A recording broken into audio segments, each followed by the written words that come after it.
Cet épisode a été monté par Vincent Cataigne. Il en a conçu la musique du générique et la réalisation sonore.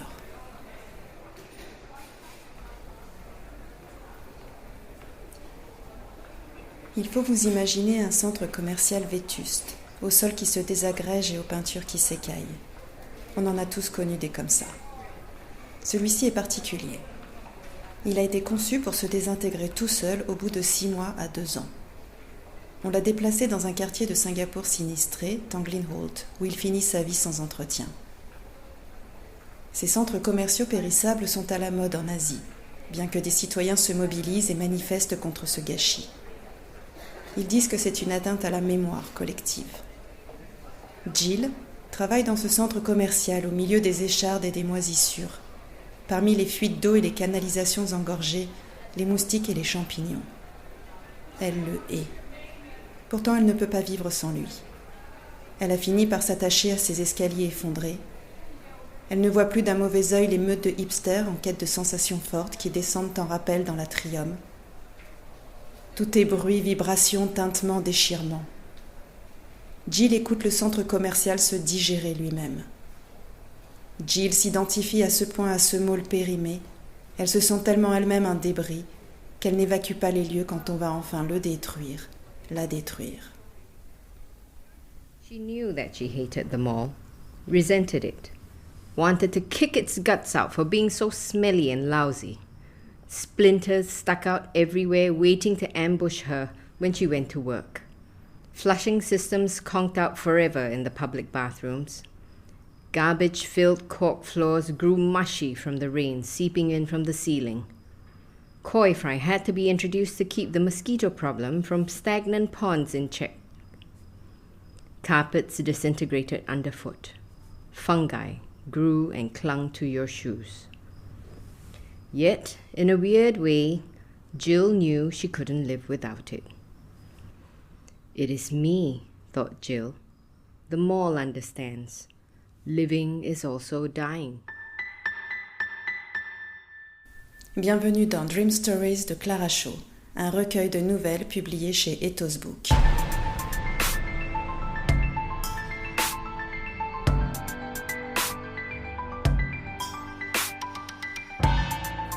Je suis Julie Moulin. Vous écoutez Marcher entre les lignes.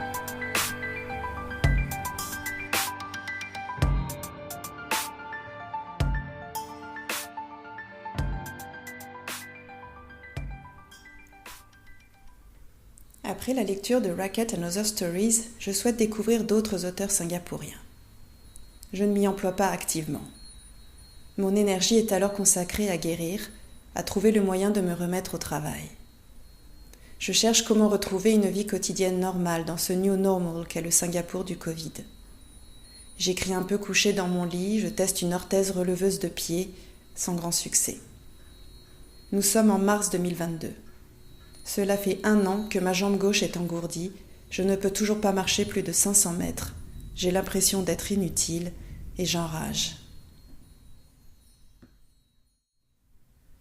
À ce moment-là, à Singapour, il y a une salle de cinéma qui me fait oublier le temps d'une projection de mon handicap. C'est le Projector de Riverside. Le Projector est le cinéma d'arrêt d'essai de Singapour. Tous les amateurs de bons films le connaissent. Il est historiquement situé dans le sud de l'île, sur Beach Road, au 5e étage de la Golden Mile Tower, où l'on trouve aussi des boutiques tenues par la communauté thaïlandaise. Outre le Golden Mile où le projecteur a ses quartiers, le cinéma s'installe temporairement dans des lieux en sursis. En mars 2022, le projecteur dispose ainsi d'une salle sur le bord de la rivière Singapour, dans un complexe destiné à disparaître. Cela devient pendant 18 mois l'expérience Projector Riverside. À Golden Mile et à Riverside, la déco est rétro, un brin déjanté, rien ici de manucuré. J'aime bien ce mot « manicured » que j'entends souvent dans la bouche des Singapouriens que je côtoie lorsqu'ils décrivent l'aménagement de leur ville. Tout est si verni et en surface si parfait. Le projecteur, lui, n'est pas manucuré, au contraire. C'est un peu vintage, un peu le foutoir. Dans le hall, on peut prendre un verre sur de vieux sièges de ciné recyclés. Quant à cette salle expérimentale du Riverside, elle est exceptionnelle. C'est une ancienne boîte de nuit chinoise. Vous entrez dans une salle bordée de canapés en simili-cuir sous forme de U, sur lesquels brillent des coussins à paillettes dorées, argentées, violets. Au-dessus de vous, des colonnes de néon fluo vertes, bleues, roses. Au centre, sur la piste de danse, des sièges de cinéma ont été ajoutés. Je vous laisse imaginer. Moi, je réserve un canapé, je m'allonge face à l'écran, un oreiller à paillettes sous la tête.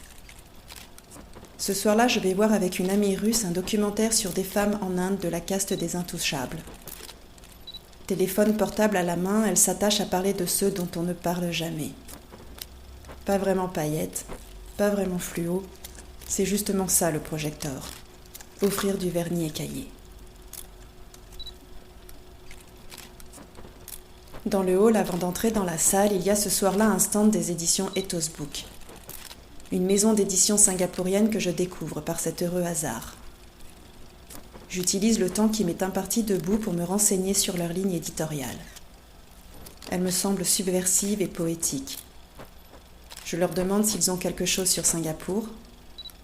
On me recommande Dream Stories de Clara Shaw, paru en 2016, 6 ans plus tôt. On m'explique que c'est un recueil de nouvelles sur un Singapour futuriste, inspiré d'entretiens avec des architectes locaux. Cela attise ma curiosité, je l'achète. Je ne le lis pas tout de suite, car quelques semaines plus tard, malheureusement, je suis de nouveau opérée en catastrophe. 1 an après la première intervention, il faut se rendre à l'évidence, mes nerfs ne récupèrent pas du tout. Fini les canapés en cuir du projecteur, retour au lit d'hôpital de Mount Elizabeth, puis à celui de ma chambre au 20e étage avec vue sur le ciel. Dream Stories, des étages de rêve, va accompagner ma convalescence.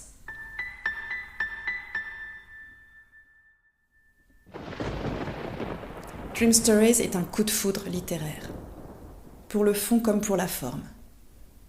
Commençons par sa genèse. En 2014, Clara Shaw rentre d'une résidence d'écriture en Islande et se demande ce qu'elle fait de retour à Singapour, dans la chaleur tropicale et la densité urbaine, ce qu'elle pourrait bien écrire de neuf.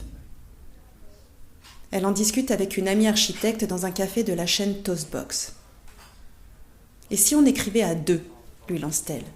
« Tu imagines un immeuble et moi je m'inspire de ton édifice imaginaire pour écrire une nouvelle. » Son ami lui raconte avoir inventé dans le cadre de ses études un centre commercial qui ne serait pas destiné à durer, mais qui rendrait compte du temps qui passe. Clara Shaw s'en inspire pour écrire le premier texte de Dream Stories, The Mall, dont vous avez entendu un extrait au début de cet épisode, lu par mon amie Sarah Woon.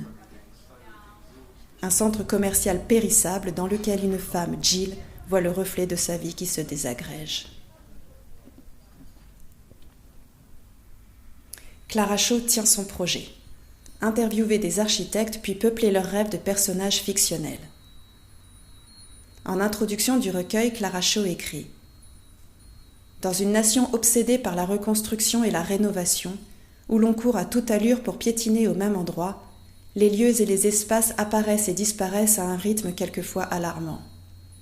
J'ai voulu compiler une version de Singapour qui n'existe que sur le papier. » Avant de citer l'anthropologue américain Clifford Geertz, « La culture est la somme des histoires que nous nous racontons à propos de nous-mêmes. »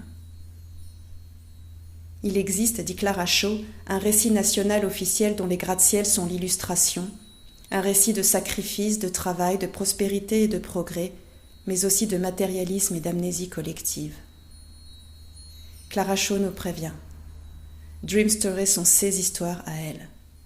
Les histoires qu'une Singapourienne se raconte à propos de son pays.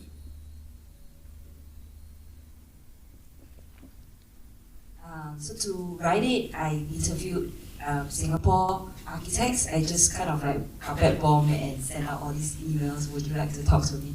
And some architects replied very generously. So I asked them if you had like no constraints whatsoever. So like budget-wise or like engineer, like physics, you know, like you can do anything you want. Like what would you build?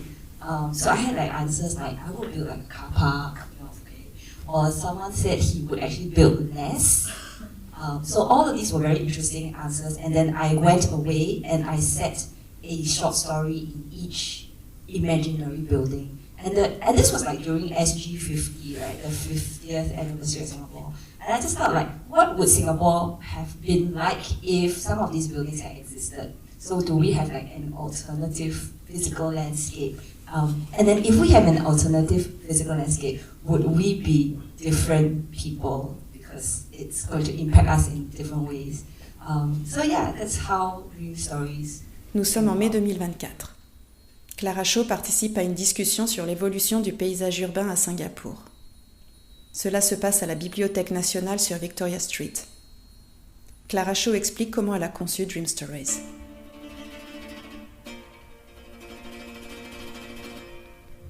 À chaque architecte qu'elle rencontre, elle demande quel édifice idéal il bâtirait s'il n'avait aucune contrainte d'espace, de budget ou de matériaux de construction. Quel impact cet édifice aurait selon eux sur l'évolution des mentalités? Est-ce que cela ferait de Singapour un pays différent? Est-ce que cela ferait des Singapouriens des gens différents? Presque tous ses interlocuteurs rêvent de construire un ouvrage intégré à son environnement, un espace conçu par et pour la communauté, intimement relié à la nature. Un des édifices imaginés dans le recueil est un arbre centenaire aménagé de sorte que cohabitent entre ses branches une maison de retraite et un orphelinat. Des laissés pour compte à chaque extrémité de la vie cohabitant dans des nacelles imbriquées aux branches. Un autre édifice est un garage à étages bâti sur le contrefort d'une butte des jardins botaniques dans lequel un jeune homme se souvient de son père. Le recueil a sa propre architecture. Dream Stories fonctionne par étage, ou plutôt par arborescence. Chaque conversation avec un architecte nous est retranscrite. Puis Clara Shaw s'inspire librement de ses entretiens pour construire son propre édifice littéraire. Le recueil est composé de 11 nouvelles qui s'imbriquent ainsi à la suite des entretiens. Le dernier texte, The Wheel, la grande roue, présenté comme un prologue, n'est lié à aucun entretien mais semble inspiré de tous. C'est le plus long et le plus fascinant.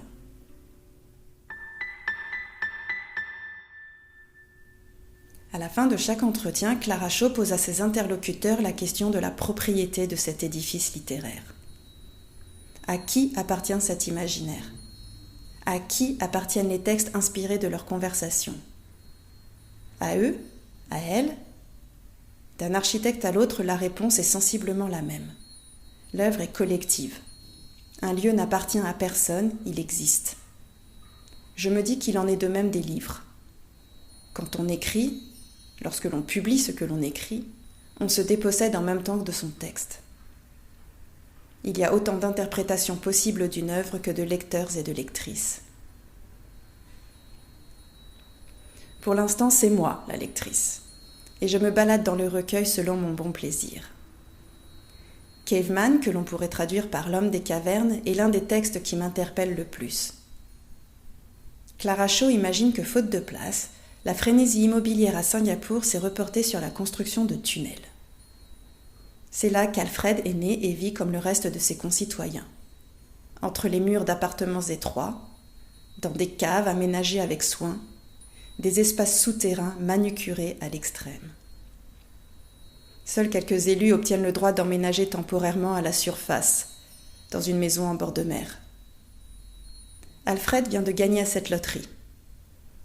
Pendant 3 ans, il travaillera à distance. Pendant 3 ans, il vivra à l'air libre, mais seul, car il devra laisser derrière lui sous terre la femme qu'il aime. Une sorte d'Orphée et Eurydice version singapourienne. Un texte étonnant, écrit 4 ans avant les confinements que nous avons tous connus. Je vous en traduis un extrait. Soon he would be swapping his apartment for the coveted above-ground house unit. He had no idea what to expect. After all, he had been born underground. Bientôt, il quitterait son appartement pour un de ces logements convoités à la surface. Il ne savait pas à quoi s'attendre. Après tout, il était né sous terre. Son père, qui avait travaillé sur le projet Tunnel City, avait eu la primeur d'un logement avant l'achèvement du projet. Alfred n'avait jamais connu autre chose que l'appartement de ses parents, identique à celui-ci acheté il y a 2 ans. À dire vrai, la vie sous terre n'était pas si horrible. Les urbanistes avaient fait des progrès depuis l'époque de l'éclairage artificiel et de l'air recyclé, des voûtes en berceau des cours intérieures. Les tunnels avaient été conçus de sorte que des puits de lumière, du verre et des miroirs reflètent la lumière naturelle de la surface dans les espaces souterrains. Grâce à des systèmes de ventilation et de climatisation ultramodernes, on vivait dans les tunnels un été éternel, sans la chaleur suffocante. Reste que vivre à la surface devait être une jouissance indescriptible. Alfred avait vu des brochures de ces maisons du dehors. La mer s'étendait face à vous, le soleil s'accrochait aux vagues en petits pics brillants, comme des glissières scintillantes dans un satin bleu azur. Et le sable grossier pareil à du sucre roux vous recouvrant chevilles, orteils, mollets. Il avait attendu longtemps de finir de payer son prêt pour jouir à son tour de ce logement temporaire.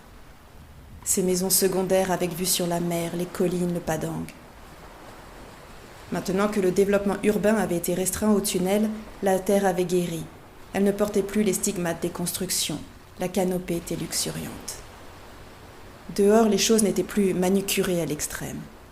C'était réservé aux jardins citadins souterrains, pensés et calibrés avec précision par nécessité, pour que les plantes et les habitants ne se ratatinent pas en manque d'air et de nutriments, puis meurent.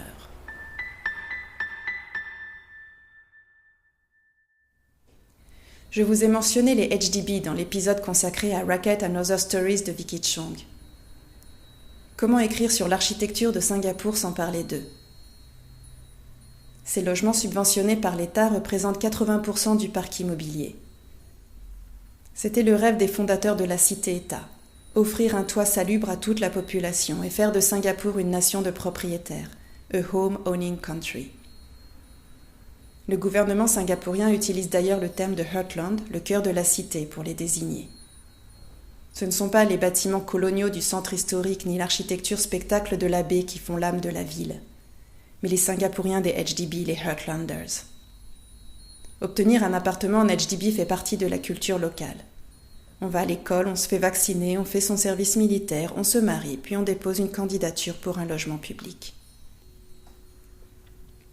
L'agencement des immeubles est assez standard, de la disposition des pièces dans les appartements aux corridors extérieurs, même si la peinture des murs varie un peu et que les nouveaux complexes soient de plus en plus modernes et végétalisés. Dans la nouvelle Dream Stories qui donne son titre au recueil, Clara Shaw imagine des logements en HDB personnalisés. Nous sommes en 2025 et au moment de déposer sa candidature pour un lot, il faut répondre à un questionnaire précis sur ses goûts, sa philosophie de vie et carrément donner accès à ses profils sur les réseaux sociaux. Clara Shaw nomme ces logements les PTO Flats, Print to Order Flats, des appartements disponibles en quelques semaines en impression 3D. Elle s'inspire des BTO Flats avec un B, Build to Order Flats, qui existent vraiment, dont la construction ne commence que lorsque 70% des appartements ont été alloués.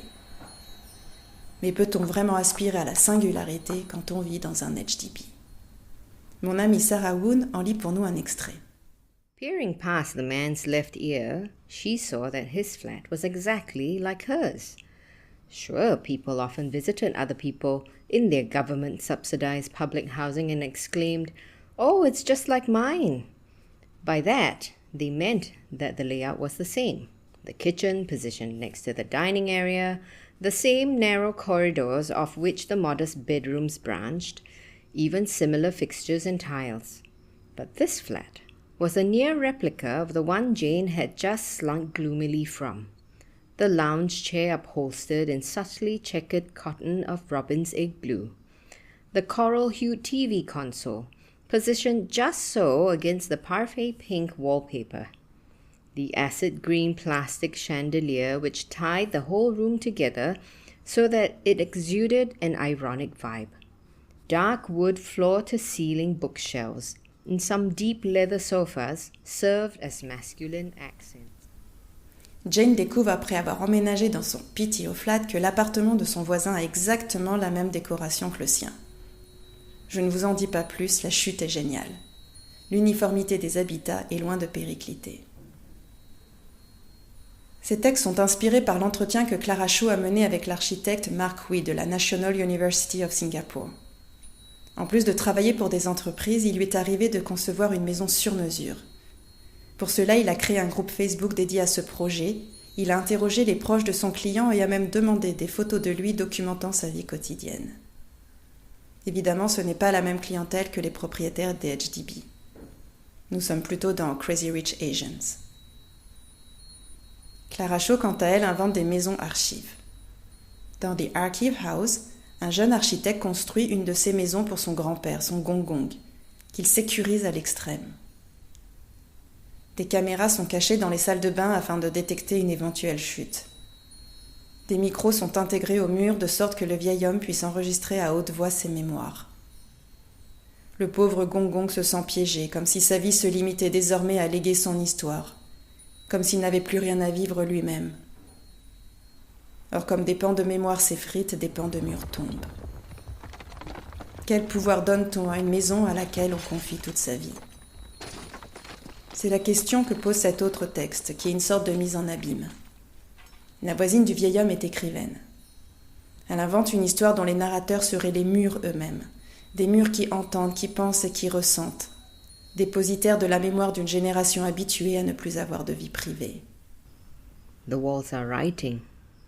At what point does architecture cease to be mute brick and turn into concrete self-expression? I came to realize that we were the first generation, the first of our kind, to benefit from this lack of regard for privacy. We had become the first generation to think and feel. Jusqu'au jour où ces maisons refusent de restituer les données qu'on leur a confiées. Des citoyens veulent les détruire, d'autres préserver cet héritage architectural. Si ces maisons disparaissent, que restera-t-il des récits individuels et du patrimoine collectif ? Une lutte s'engage pour savoir s'il faut les conserver ou non. On pense bien sûr aux lieux qui mutent sans cesse à Singapour et aux caméras qui colonisent l'espace. Le hasard veut que lorsque nous enregistrions ces lectures, mon amie Sarah reçoive un appel à propos de travaux en cours dans les établissements scolaires qu'elle dirige. Depuis quelques mois, suite à un cas de maltraitance dans une école, toutes les écoles maternelles de Singapour doivent équiper leurs salles de caméras de vidéosurveillance. Vivre à Singapour, c'est parfois se promener entre les pages d'un livre ouvert. Stay safe. Combien de fois l'aura-t-on entendu ces dernières années ? À Singapour, rien n'est laissé au hasard, et surtout pas la sécurité. Dans le texte intitulé The Mountain, la montagne, des étudiants en architecture en font l'amère expérience. Remplis d'idéaux, ils ont conçu sur East Coast Park une structure de jeu en récupérant des portes sur des chantiers de construction. Là où l'on va rénover, détruire, moderniser, eux préfèrent recycler et offrir aux générations futures une infinité de possibles. Voici la traduction d'un court extrait. The team had trawled abandoned housing estates, ghost towns, awaiting upgrading and renewal, to salvage components for their plan. Leur équipe avait visité des lotissements abandonnés, ces villes fantômes en attente de rénovation, pour y récupérer des éléments utiles à leur plan. Ils avaient amadoué les constructeurs et les ouvriers bangladais pour repartir avec les portes d'entrée démontées de logements vides, avant que les blocs entiers soient démolis et détruits à coups de bulldozer. Ils leur avaient offert de reprendre sans frais ces opercules refermant l'intimité des anciens habitants. Ces planches de bois qui se fendaient et s'écaillaient allaient servir à façonner une nouvelle structure qui serait à la fois une sculpture et une œuvre architecturale. Elles étaient à la fois un symbole et un index. Une pléthore d'entrées vers nulle part, séparant des intérieurs intangibles se ramifiant en non-maison. Un espace aux infinies possibilités. Sans que l'on sache pourquoi, des enfants disparaissent après avoir grimpé sur cette construction ouvrant sur l'infini. Les jeunes architectes sont accusés d'enlèvement et de pédophilie, incarcérés et pour certains condamnés à mort.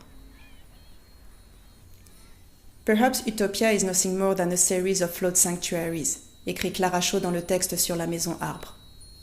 Peut-être que l'utopie n'est rien d'autre qu'une série de sanctuaires défectueux. Car dans ce texte aussi, le projet de réunion des orphelins et des personnes âgées échoue. Ailleurs, le garage adossé au jardin botanique va être détruit. Plus personne ne l'utilise, il n'y a que les touristes à vouloir marcher dehors. La chaleur pousse les habitants dans les centres commerciaux climatisés. Comment avoir mieux conscience de notre rôle sur Terre ? Comment mieux habiter notre planète ? Se demande Tak Kok Young, le directeur du cabinet Forum Architect, en prenant l'exemple du Japon. Want less, en vouloir moins, est le titre de la nouvelle inspirée de cette conversation. Chaque paragraphe commence par la phrase « Un scientifique découvre un vaccin qui ». Nous sommes en 2016, avant la pandémie.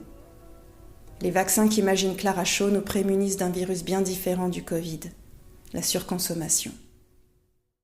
Participants report feeling more rational and at peace. The shopaholics among them share at the weekly focus come support groups that they no longer felt any urges to surf blog shops for cheap clothes or buy junk on e-retail giants.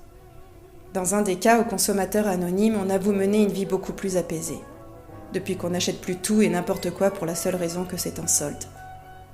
Cette ruée vers les articles en promotion est quelque chose de frappant quand on arrive ici. Clara Shaw invente 9 vaccins que le scientifique teste ou non sur lui avec des conséquences différentes sur la société et lui-même. Il arrive qu'un vaccin défectueux modifie le scientifique à l'inverse du résultat souhaité. Alors il veut soudain tout et tout de suite. Il s'achète une voiture de luxe, envoie promener ses recherches, prend une maîtresse. Ses amis pensent qu'il est victime de la crise de la quarantaine. Quand le vaccin frelaté ne fait plus effet, la sobriété le plonge dans un abîme d'ennui. Mais il sait où se trouve la seringue libératrice. After a few months of relative sanity, however, he begins missing the thrill of chasing more and more. Well, more. In the dead of the night, he creeps back into his lab, unlocks the glass cabinet containing the contaminated batch of live vaccines. Under the humming fluorescent lights, he draws out a vial and readies a syringe. Peut-on changer ? Semble demander Clara Shaw dans ce Dr Jekyll et Mr Hyde revisité. Le prologue intitulé The Wheel, la grande roue, condense tous ces thèmes. Sur mon canapé, perché en haut de ma tour, je repose plusieurs fois mon exemplaire corné de Dream Stories.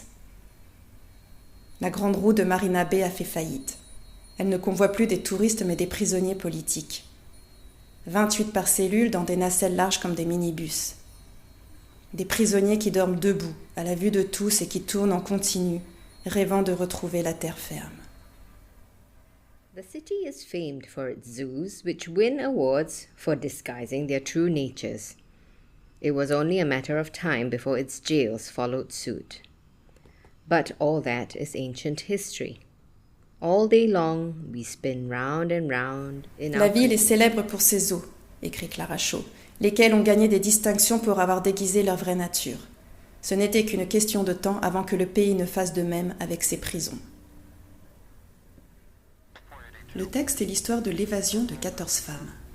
Après avoir traversé la baie, elles échouent sur l'île de Pulau Hantu près des raffineries.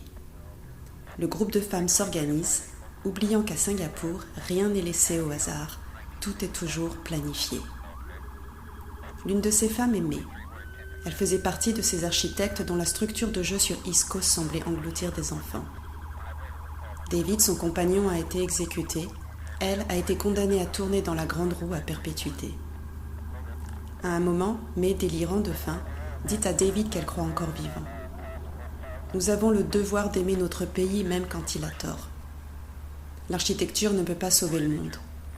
Mais il est impossible de changer les individus sans modifier le paysage qui les environne.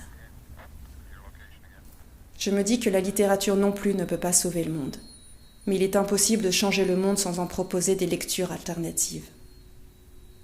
Il y a de Sa Majesté des Mouches de Golding et de La Ferme des Animaux d'Orwell dans le Singapour dystopique de Clara Shaw. Je vous invite vraiment à vous procurer Dream Stories.